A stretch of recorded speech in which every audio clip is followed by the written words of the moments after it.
तर आज पंढरपुरामध्ये कार्तिकी एकादशीच्या अनुपम्य सोहळ्यास सुरुवात झाली आहे। पहाटे 2:30 वाजता विठ्ठलाची शासकीय महापूजा राज्याचे उपमुख्यमंत्री एकनाथ शिंदे यांच्या हस्ते सपत्नीक झाली। यानंतर पंढरपुरामध्ये विठुनामाच्या गजरात एकादशीच्या सोहळ्याला प्रारंभ झाला। याच एकादशीच्या सोहळ्यानिमित्त थेट विठ्ठलाच्या गाभाऱ्यातून महाराष्ट्राला विठोबाचं दर्शन घडवत आहेत आमचे प्रतिनिधी वीरेंद्रसिंह उत्पात।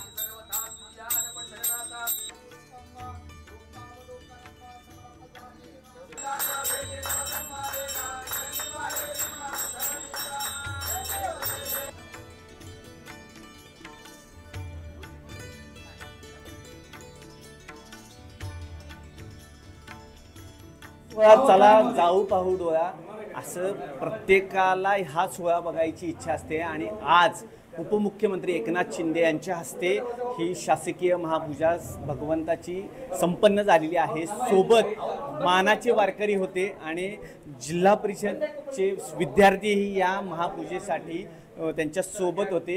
एकंदरीत 4 महिन्यांच्या विश्रांतीनंतरनं आज ही उठी एकादशी आहे आणि आज या उठी एकादशीच्या सोहळ्याला अवघे जी पंढरीत दुमदुमली आहे, लाखो वारकरी भाविक हे आज पंढरपूरमध्ये दाखल झालेले आहेत आणि ह्या वारीमध्ये हे चंद्रभागेचे स्नान करून दर्शनासाठी पण मंदिरामध्ये येत आहेत। ज्यांना शक्य नाही ते स्पर्शदर्शन मुखदर्शन करत आहेत। दर्शनाची रांग मोठी आहे। मंदिर समितीकडून सर्व सोयी सुविधा उपलब्ध करण्यात आलेल्या आहेत आणि एकंदरीत हे जे सावळ्या विठुरायाचं जे रूप आहे ते आपण न्यूज 18 लोकमतच्या सर्व प्रेक्षकांसाठी दाखवत आहोत। जेव्हा नव्हती गोदागंगा तेव्हा होती चंद्रभागा, तसेच या पांडुरंगाच्या पायापाशी सर्व तीर्थ आहेत अशी आख्यायिका आहे। आजचा सोहळा अनुपम्य आहे आणि इथून पुढे दिवसभर आणि प्रक्षाळ पूजेपर्यंत विठुरायाचं दर्शन सतत चालू असणार आहे। व्हिडिओ जर्नलिस्ट अजित देशपांडे सोबत वीरेंद्रसिंह उत्पात, न्यूज 18 लोकमत, पंढरपूर।